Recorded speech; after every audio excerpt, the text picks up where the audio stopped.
Kasayan, basic tutorial para sa mga nagbabalak na magpalagay ng water pump. Yung mga nagbabalak kasayan na basic tutorial para hindi nyo nababaguhin yung inyong tubo o hindi na kayo magduduktong. Kung nagbabalak kayo na maglagay ng water pump, dapat pag nagpagawa kayo ng nagpalagay kayo ng Jetmatic, palagyan nyo na kagad ng letter T. Ito siya kasayan na unang hakbang, ito palagyan nyo ng letter T. Pagka meron na kayong Jetmatic, pero ng letter T, sasaraduhan nyo lang siya. Siya kasayan na. Sasaraduhan nyo lang to. And ibig sabihin, naka-ready siya pagka magkakabit tayo ng water pump. Ito yung pag-ready para sa mga magdi-DIY. Ito.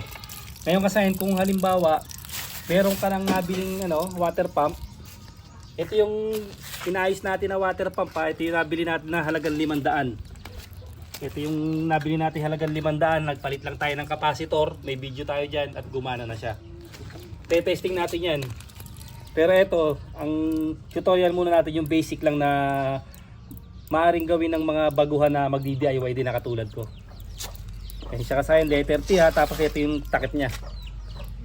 Ito yung takip. Nakatakip lang siya dyan. Ngayon, nakabili ka na nito. Nakabili ka na nga ng water pump.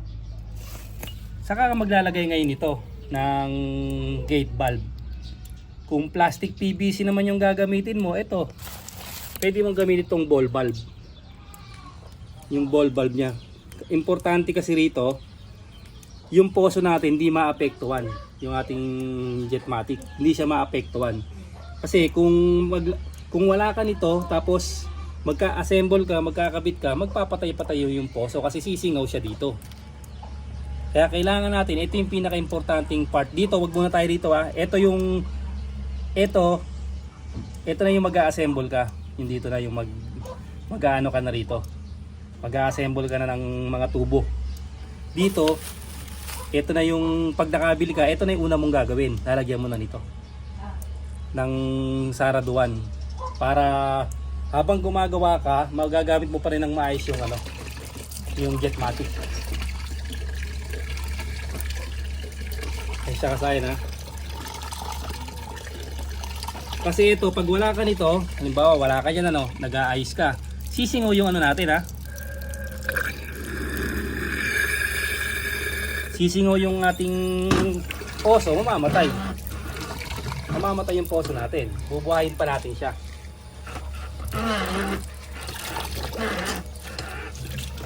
Mamamatay kasi yung ating poso. Ang gagawin natin yan, magbubuhay-buhay pa tayo dyan. Kailangan pa natin siyang buhayin kung wala tayong saraduan. Kasi na kailangan pa natin siyang buhayin mamamatay siya. Ito yung unang hakbang kasayan simpleng-simple lang to pero tiyak na makakatulong sa inyo yan. Letter T, nakatakip lang siya. Tapos pag mag-assemble na kayo, lagyan nyo na ng gate valve o kung plastic PVC, ito ball valve. Yan yung magsisilbing para hindi magka-problema yung inyong poso.